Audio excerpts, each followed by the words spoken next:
Hello everybody, it's Testtubegamer back again after a very long break. I got a new game that I found, Gigantic, and I really enjoy this game.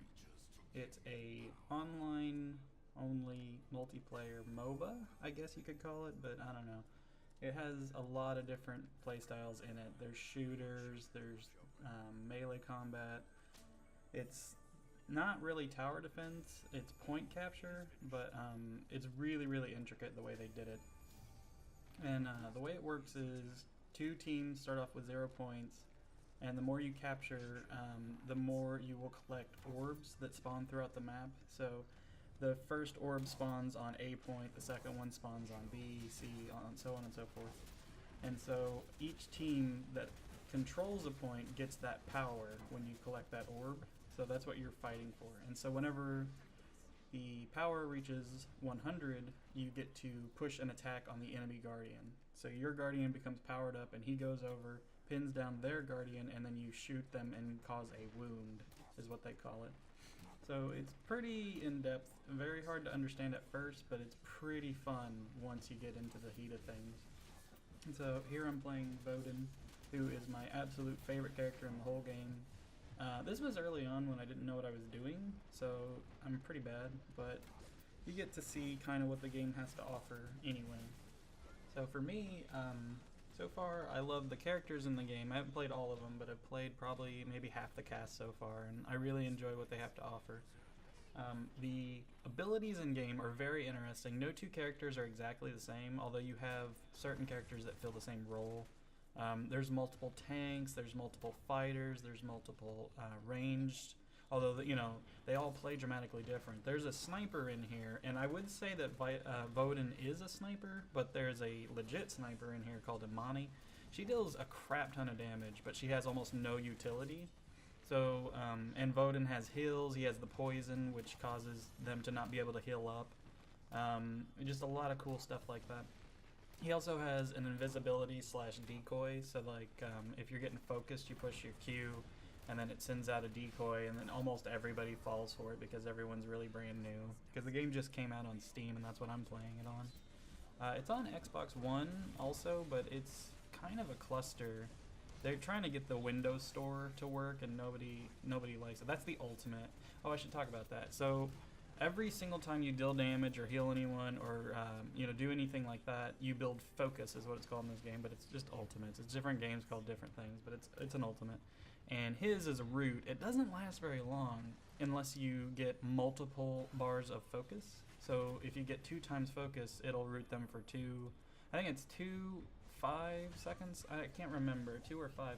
But anyway, so it roots them in place and makes it so you can just completely wipe enemy teams. And later on there's a pretty good clip of that, so you'll get to see when I root them, and then my Beckett does an AoE strike on them and just wipes the whole team almost. So tons of stuff like that. Lots of wombo combos. Very fun and very fast paced. There's no minions to grind or anything like that. Like League of Legends, there's so much downtime. League of Legends, my biggest pet peeve of that game is that you can lose a match in the first 5 minutes, depending on if your team dies a bunch and feeds. And they last 45 minutes, and then the action can usually wait to start until about 20 minutes into the game. It's really insane. Very boring. The safest strat in that game is to survive for the first 10 to 15 minutes without any deaths, so people play really slow and just farm minions. It's just boring. So anyway, none of that. There's none of that in this game. The action starts pretty much immediately once you guys clash into the middle of the map and stuff.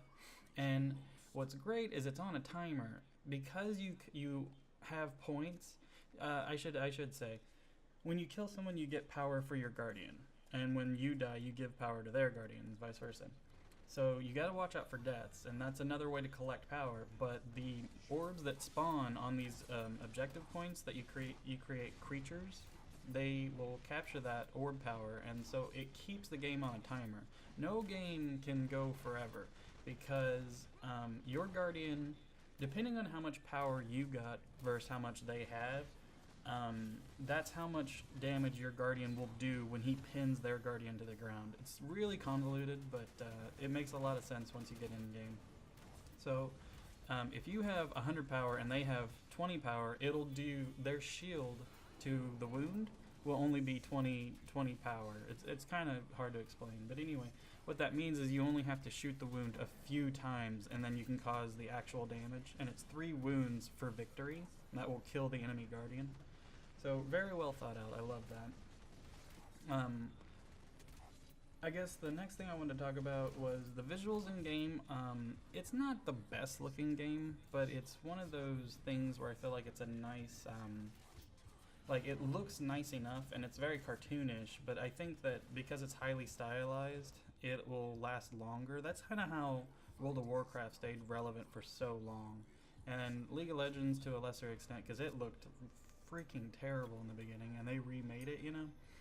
But it looks better, and it's also that highly stylized look. So, I don't know, people seem to gravitate to that for FPSs and stuff like that. I know Overwatch is a gorgeous game, but it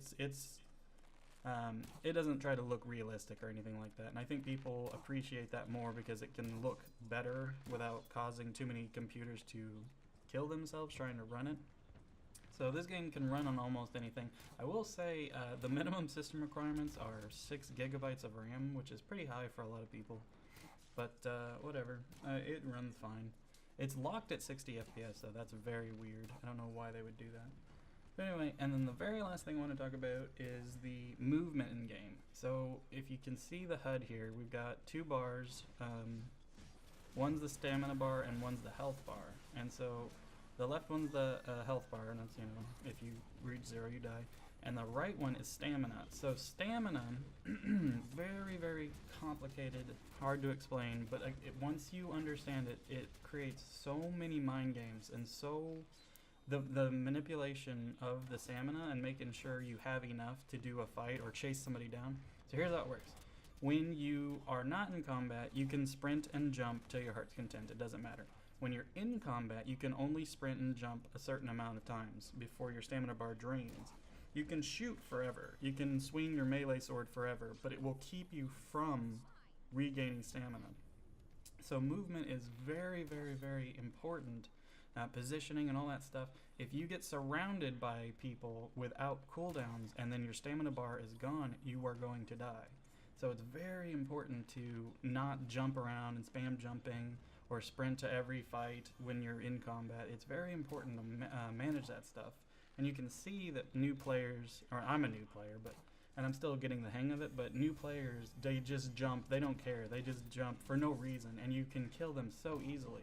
There's another thing for movement is the dodge mechanic, which you don't get to see it on Voden very much. I dodge a few times, but it's not imperative. Not like if you were a melee. And so I was playing, I've been playing Taito. I love him or her. Okay, so apparently there's some kind of debate on whether that's a girl or a guy. But anyway, whatever. That character, movement is insane with him. It's so important to swoop around and do all this stuff. Because as melee, you're constantly swinging. You have to be next to the person to hit them, obviously. So you're constantly sprinting up to them and jumping over to them and doing things like that. As ranged, obviously it doesn't matter where you are, you just shoot them. But anyway, that is the beautiful dynamic of this game, is that the melee characters... Oh, here I'm shooting. Okay, there's a thing called auto wound. So the Guardian will do automatic damage once they reach a certain level of power. And so I went up there to shoot the wound, but it was pointless because my Guardian was going to automatically wound it for that push, so that was pointless. But I didn't know any better. So anyway, something you live and learn. Once you play it enough, you'll learn it all. But so anyway, back to what I was saying.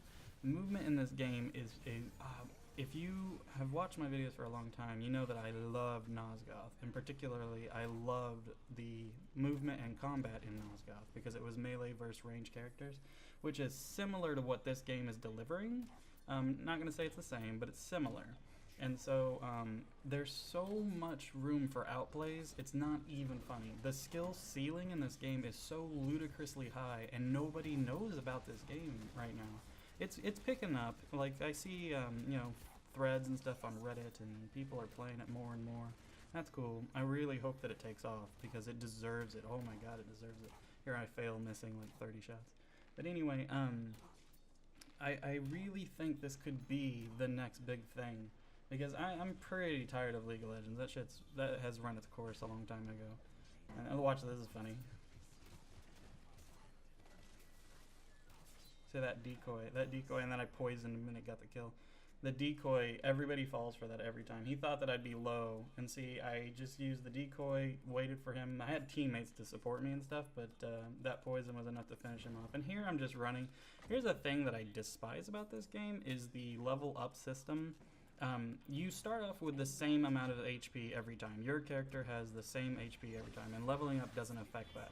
However, every time you level up, your spells get bonuses, and you have to pick your build as the time goes on, and it's very convoluted and very difficult in-game. I almost die. I think I either die or almost die. But anyway, in-game, there's so many times where I wish I could level up my spell, you know, with a button press or something. Like, I know which spell I want next. And that's another thing. I would love pre-built spell paths, but it's not in the game right now. So you have to push control, and you have to manually click on one of these buttons that you want to level up. Then you have to click, go through that menu and click again in combat. It's impossible, or it's really intuitive. So like they need to fix that. I don't know what they're gonna do, but that's a terrible, terrible mechanic to have to click those spells in game. So anyway, minor gripe. I'm not going to commentate the whole video, but I was just wanting to touch base with everyone because it's been forever since I've even made a video, and I'd probably be the only one watching this, to be honest. I can't imagine anyone has stayed around. But what I've been doing the past year is I moved to Arkansas. I lived in Indiana for pretty much half my life, and so then I moved here, got a new job, been doing that for a while. Things have slowed down. I picked up trying to do games again because I was pretty much not playing anything almost at all. I played Battle Right, but that game might be on its deathbed. I love it very much, but it doesn't seem like it's going to pull through. It just doesn't have the updates, and it definitely doesn't have the player base. And they've been doing free weekends and stuff, and the player base is dwindling in that also. Like, not enough people are even playing the free-to-play weekends. So, I don't know, it's a fantastic game. I still love that game very much. Totally different style, but I love it. And that's why I found this. I saw someone streaming, and I think it was Seagull, and he was just playing it out, trying it out, and it's free to play, so I don't see why anyone would not buy it. I bought the Founders Pack, or whatever it's called, where you get all the heroes for free. Or not for free, but you get them forever, so it was $30 or something like that. Worth every penny. Like, I would buy the game for $60. The game is ludicrously good, and I plan to buy as many skins as I can to help support them. I always feel in Nosgoth, I used to think 20 bucks a month I thought was fair. I'd buy a skin every month or whatever just to give them some money, even though the skins started, I don't know, like they started dwindling pretty thin, but whatever. I still tried to give them money as best I could, and I'll try to do the same here because this game's fucking awesome. Highly recommended. But anyway, so I don't know, hopefully in the future I'll try to do more commentaries. I don't know if I'm good enough to teach people how to play this game, but we can try to do that. Right now my character pool is very small. There's only like 5 characters that I know decently well enough to even play, let alone teach, but we can try to do that. I don't know if anyone cares, but definitely recommend picking this game up. It's free to play right now. You would only get to play the free rotation characters, but it doesn't matter. Like, it's so much fun. The learning curve is very steep, man. You're gonna get in there. It takes a long time to kill people in game. Sorry, that was an alarm. That was really weird. But it was an alarm that I had set. So anyway, what I was going to say is the time to kill in-game is very, very high. It takes a lot of shots to kill anyone.